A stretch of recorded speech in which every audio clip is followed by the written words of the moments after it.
விஷயமா இருந்துருக்கு.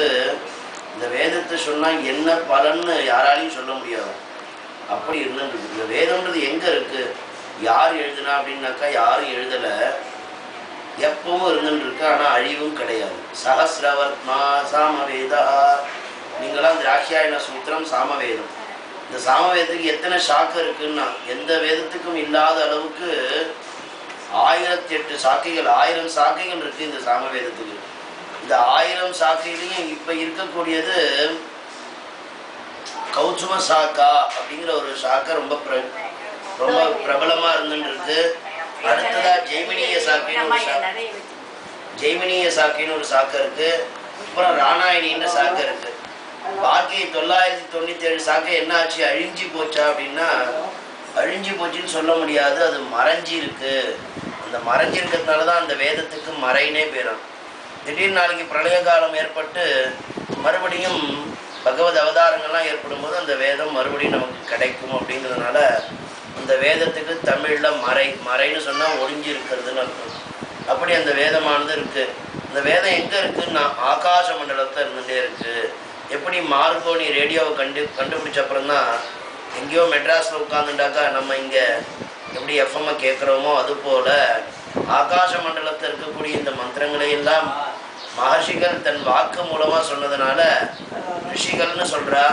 அந்த வேத மந்திரங்களுக்கு ரொம்ப பவர் இருந்துருக்கு. அப்படிப்பட்ட அந்த வேதத்தை நாம் எப்பவும் ஆற்றுல சொல்லிகிட்டே இருக்கணும். நம்மளால் சொல்ல முடியலன்னா கூட பிராமணால வச்சு சொல்லணும். எந்த கிரகத்தில் ஸ்வாஹா ஸ்வதா அப்படிங்கிற 2 சப்தமானது இல்லையோ அந்த கிரகத்தில் எல்லாம் பூத பித பிரேத பிசாஜங்கள்லாம் வசிக்கிறதுங்கிறாங்க. தான் ரொம்ப கெடுதல் ஏற்படுது. அதாவது ஹோமங்கள் ஸ்வாஹான்ற சப்தம், ஸ்வதான்ற சப்தம் பித்ருகாரியம். இந்த 2த்தையும் தவிர நல்ல சப்தமான வேதங்கள் எல்லாம் சொல்லணும்ன்றது. இந்த வேதத்தோட கூட விசேஷமாக நம்ம ராமாயணத்தில் காயத்ரி ராமாயணம்ங்கிற 24 எழுத்தில் ராமாயணத்தையே ஷார்ட்டாக பண்ணின ஒரு சப்ஜெக்டை வாசித்தோம். சங்கேப ராமாயணம்னு சொல்லி எடிட் பண்ணி அழகாக பூர்ணமான ராமாயணத்தையும் வாசித்தோம். அதுக்கு மேலே வசதியாக ராம பட்டாபிஷேகம் அப்படிங்கிறத வாசித்தோம். இந்த ராம பட்டாபிஷேகத்தை வாசித்தாலே போகும். ஏன்னா இன்னைக்கு எல்லாருக்கும் ரொம்ப காலம் ரொம்ப ஃபாஸ்ட் ஃபுட்டாக போயிட்டுருக்கு. மணி அண்ட் மணி யாருக்கும் போற மாட்டேங்குது எவ்வளோ இருந்தாலும். அந்த மாதிரி இந்த என்ன சொல்கிறாருன்னா இந்த பட்டாபிஷேக சர்க்கத்தில் பிரியந்தே பிதரா இதற்கு சவனாது பிரியந்தே. இந்த இடங்கள்லாம் ராமாயணம் வாசிக்கிறோமோ அங்கெல்லாம் பித்திருக்கள் திருப்தியாரா அப்படின்னு இருக்கு. அதனால் இந்த ராமாயண பாராயணத்தினால பித்திருக்கள்லாம் எத்தனை பேருன்னா, பித்திருக்கள்னா அப்பா மட்டும்தான் கிடையாது, எத்தனையோ நம்ம வம்சத்தால் பித்திருக்கள்லாம் இருந்துகிட்டே இருக்கா. நமக்கு ஒரு வருஷம், அவளுக்கு ஒரு நாள். அதனால தான் வருஷத்துக்கு ஒரு சாத்தம் பண்ணால் ஒரு நாளைக்கு அவளுக்கு ஆகாரம் கிடைக்கிது. 80 நாள் நான் சாத்தம் பண்ணிட்டேனே ரொம்ப டயர்டாக போயிட்டு நம்ம சொல்லிச்சிக்கப்படாது. 2.5 மாதம் தான் அப்பாவுக்கு சாதம் போட்டிருக்கோம்னு அர்த்தம். அதனால தான் பிதாமா பிரபிதாமான்னு இல்லாத வரையும் சேர்த்து கூப்பிட்டு நாம் ஹோமத்தை பண்ணி சாத்தங்கள் எல்லாம் பண்ணுறோம். அதனால் கையைக்கு போனால் சாத்தம் பூர்த்தியாக இருந்தான்னா அதெல்லாம் அபத்தமான கேள்வி. யாருக்கு அஜ்ஞானம் இருக்கோ அவன் தான் இல்லாததெல்லாம் ஒன்று தொடர்ச்சியாக தானே ஒரு கொஸ்டினை பண்ணிட்டு அதுக்கு தானே பதில் சொல்லிட்டு இருப்பான். இந்த பித்திருக்காரியங்களை ரொம்ப வசதியாக சிட்டியிலேருந்து எவ்வளோ தள்ளி இருந்தாலும் ரொம்ப இன்னும் கொஞ்சம் பின்னாடி போனோமானால் பிராமணா கிடையாது. குஜராத்துக்கு போயிட்டோமானாலோ பரோடாவுக்கு போனாலும் கூட எவ்வளவோ சிரமங்கள் உண்டு. அப்படிலாம் இல்லாமல் அனுகூலமான நல்ல பிராமணருடைய ஆசீர்வாதத்தோடு இந்த கிரியானது பூர்த்தியாக இருக்குது. இதுக்கு அட்சயமான பலம். எந்த இடத்துல வேதங்கள்லாம் சொல்லிடுறாலோ எல்லா விதமான தோஷங்களும் சாந்தியாக இருதுங்கிறான். இப்போது டெய்லி நம்ம குளிக்கிறோம், ஆனால் இதுக்கு பேர் என்ன ஸ்நானம்னு பேரான்னா கிடையாது.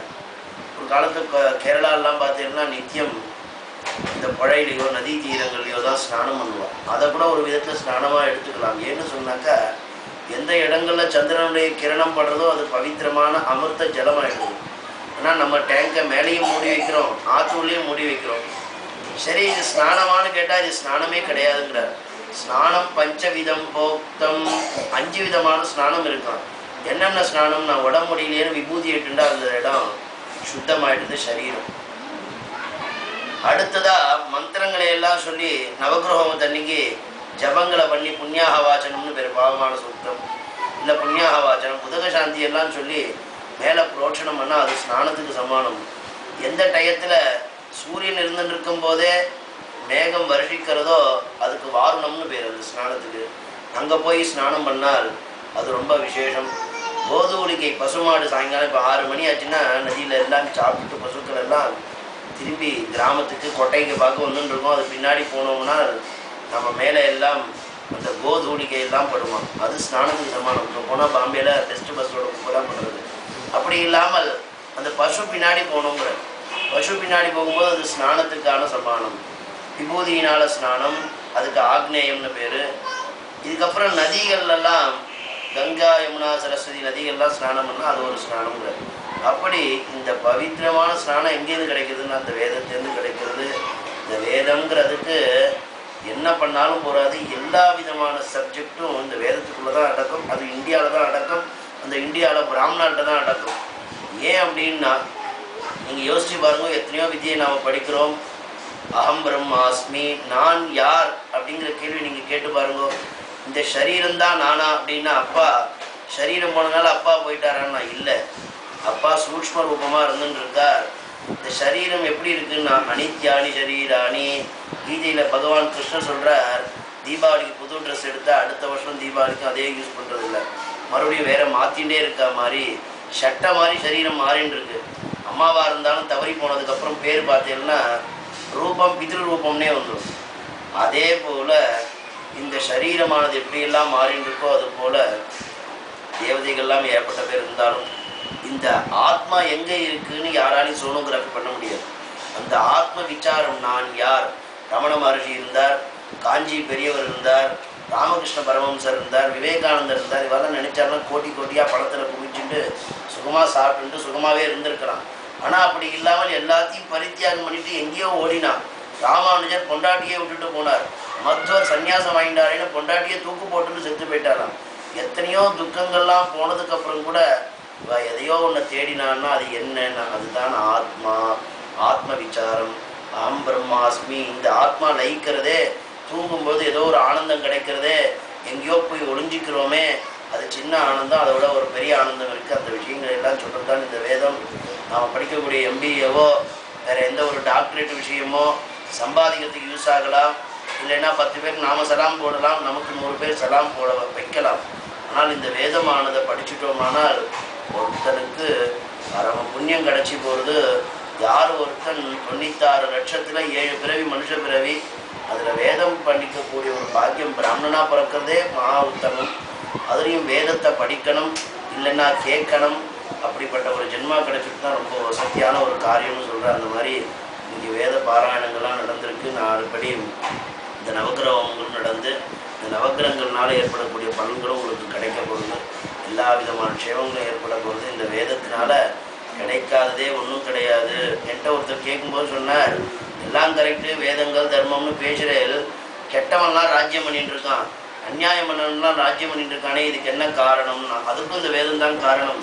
என்ன காரணம்னா த்ருவந்தே ராஜா வருணோ த்ருவந்தேவோ ப்ரஹஸ்பதி த்ருவந்த இந்திரஸ்டாக்னிஷ்டராட்சந்தாரயதாம். எல்லா மந்திரங்களும் எந்த யஜ்ஞமாக இருந்தாலும் ஆரம்பிக்கிறதுக்கு முன்னாடி சுப காரியத்தை இந்த மந்திரத்தை சொல்லிட்டு தான் ஆரம்பிக்கணும். என்ன அர்த்தம்னா யான் ஒருத்தன் ராஜாவாக இருக்கானோ அவனுக்கு மங்களம் உண்டாகட்டும்னு இந்த மந்திரமானது த்ருவந்தே ராஜா சீக்கிரம் அனுகிரகம் பண்ணட்டும், ராஜா வருணன் அக்னி அனுகிரகம் பண்ணட்டும், இந்த திக்பாலகாலாம் அனுகிரகம் பண்ணட்டும்னு ராஜாவை நாங்கள் பிரார்த்தனை பண்ணுறோம். கலியுக பிரகாரம் கீழே இருக்கிறவன் மேலே ராஜாவாக வருவான்றது தர்மம். அதனால் அவனும் க்ஷேமமாக இருந்துட்டுருக்கான், ராஜ்யம் நடந்துட்டுருக்கு.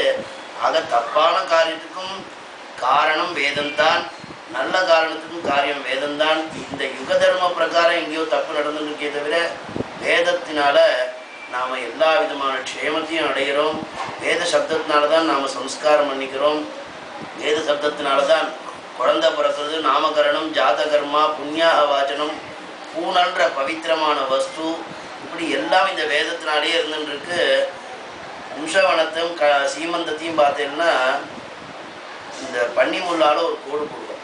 என்னடா காரணம் அப்படின்னா ஒரு இடத்த சொல்லும்போது சொன்னோம், இந்த பன்னிமுள்ளானது கிழிச்செடுத்துன்னு சொன்னார்.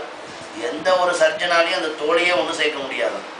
ஆக இதையெல்லாம் அந்த மகர்ஷிகள் அந்த காலத்தையே தெரிஞ்சுட்டு அந்த தாயாருக்கு சுகப்பிரசவம் ஏற்படணும்னு சுகமாக அந்த மந்திரங்களை எல்லாம் சொல்லி பண்ணியிருக்கார்.